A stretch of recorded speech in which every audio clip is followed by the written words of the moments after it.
ಇದು ಈಶಾವಾಸ್ಯ ಶ್ರೀಮದ್ ವಾಲ್ಮೀಕಿ ರಾಮಾಯಣ ಕೇಳಿ ಪ್ರತಿದಿನ.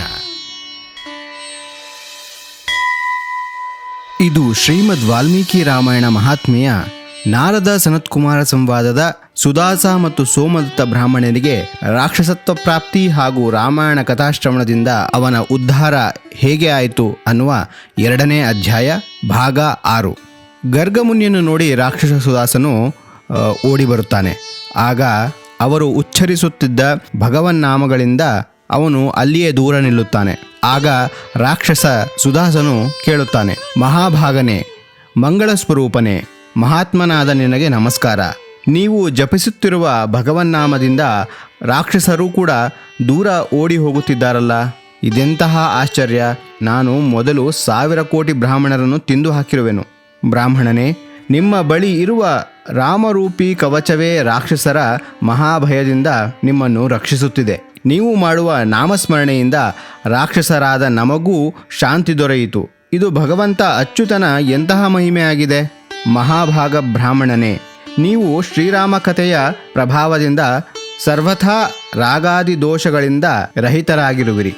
ಆದ್ದರಿಂದ ನೀವು ನನ್ನನ್ನು ಈ ಅಧಮ ಪಾಪದಿಂದ ಕಾಪಾಡಿರಿ ಅಂತ ಸುದಾಸನು ಕೇಳುತ್ತಾನೆ. ಮುನಿಶ್ರೇಷ್ಠನೇ, ನಾನು ಹಿಂದೆ ನನ್ನ ಗುರುವಿನ ಅವಹೇಳನ ಮಾಡಿದ್ದೆ. ಮತ್ತೆ ಗುರುಗಳು ನನ್ನ ಮೇಲೆ ಅನುಗ್ರಹ ಮಾಡಿ ಈ ಮಾತನ್ನು ಹೇಳಿದ್ದರು.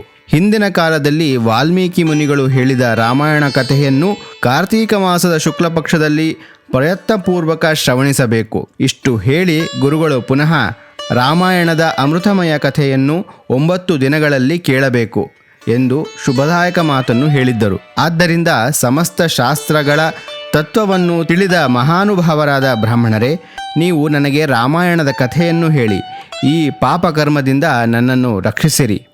ಆಗ ನಾರದರು ಹೇಳುತ್ತಾರೆ, ಆಗ ರಾಕ್ಷಸ ಮುಖದಿಂದ ರಾಮಾಯಣದ ಪರಿಚಯ ಹಾಗೂ ಶ್ರೀರಾಮನ ಉತ್ತಮ ಮಹಾತ್ಮೆಯ ವರ್ಣನೆಯನ್ನು ಕೇಳಿ ದ್ವಿಜಶ್ರೇಷ್ಠ ಗರ್ಗರು ಆಶ್ಚರ್ಯಚಕಿತರಾದರು. ಶ್ರೀರಾಮನ ನಾಮವೇ ಅವರ ಜೀವನದ ಅವಲಂಬನೆಯಾಗಿತ್ತು. ಆ ಬ್ರಾಹ್ಮಣರು ರಾಕ್ಷಸನ ಕುರಿತು ದಯೆಯಿಂದ ದ್ರವಿತರಾಗಿ ಸುದಾಸನಲ್ಲಿ ಇಂತು ನುಡಿದರು.